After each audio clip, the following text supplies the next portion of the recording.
Bir nəfər gəldi, imama dedi ki, Əmirül-Mömin nə dedi? Dedim, mənim atamın deyir, dəftərçəsinə baxırdım, atası dünyasını dəyişmişdi.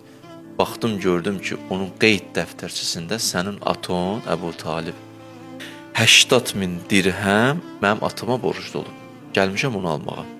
Nasıl burada eybi yox. Yazıbsa, sən aton düz danışan kişi olub. Yazıbsa, mən də verirəm. Verdi.